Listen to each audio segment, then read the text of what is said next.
मैं CIT जिला की प्रेसिडेंट। आज की जो ये हड़ताल है, 10 ट्रेड यूनियन मिलकर पूरे देश में आज ये हड़ताल कर रही है। ये सरकार जो नई नई नीतियाँ ला रही है, उन नीतियों के खिलाफ आज ये हड़ताल है।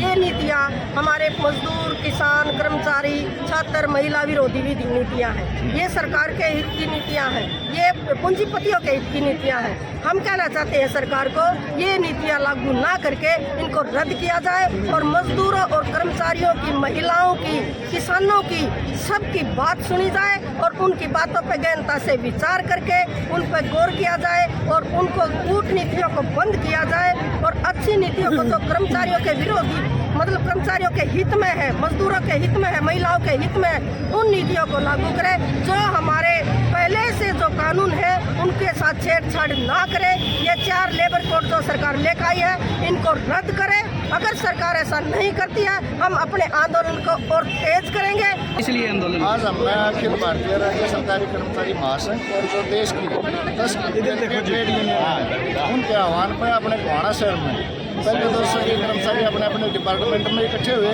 उसके बाद सिविल हॉस्पिटल में इकट्ठे हो गए। यहाँ पर 12 चौक तक हमने प्रदर्शन करा है। सरकार जो ये 4 लेबर कोड ले आई है ये बिल्कुल कर्मचारी के, किसान का, छात्र का बिल्कुल विरोध में है। इनका कोई फायदा नहीं है। इसको रद्द करवाने के लिए, पुरानी पेंशन बहाल करवाने के लिए और जो माननीय हाईकोर्ट का जो डिसीजन आया है कि भाई जिन कर्मचारियों को काम करते हुए 10 साल हो गए उनको रेगुलर कर दिया जाए और उनका जो एरियर है वो 6% ब्याज सहित उनको दे दिया जाए। लेकिन सरकार की ऐसी कोई मंशा नहीं है। सरकार एक और काम लेके आ गई है कि कौशल रोजगार निगम, उनको ज़बरदस्ती ठोका जा रहा है। पहले पोर्टल 20 दिन के लिए खोला था, फिर बंद हो गया, फिर हाईकोर्ट में चली गई कि जी कर्मचारी तो कौशल में आगे खुश हैं, दोबारा से फिर पोर्टल खोल दिया।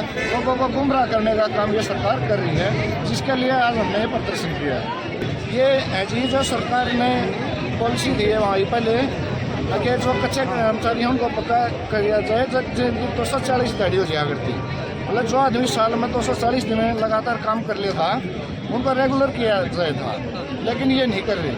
दूसरा, यूनियन बनाने का अधिकार है उसको ख़त्म कर रहे हैं। धारा 111 इन्होंने बना दी है, उसमें कोई भी आदमी हड़ताल नहीं कर सकेगा, सरकार के खिलाफ नहीं बोल सकेगा।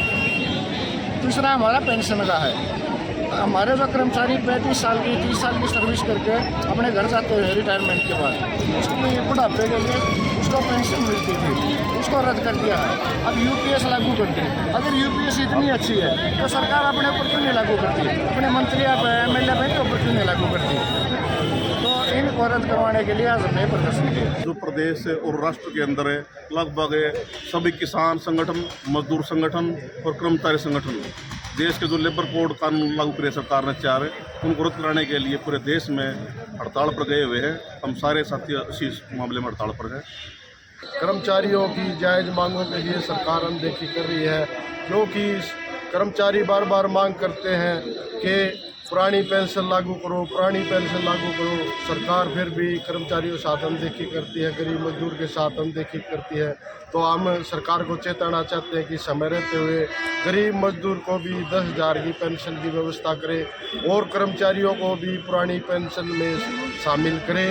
कर्मचारियों को पक्का किया जाए और मुख्यमंत्री द्वारा 24 नवंबर 2024 को 26,000 रुपये वेतन की घोषणा की गई थी जींद में, और अभी तक उसने 2 साल बीत गए, कोई पैसा नहीं बढ़ाया। और 11 जून 2025 को 2100 रुपये की बढ़ोतरी की घोषणा की थी।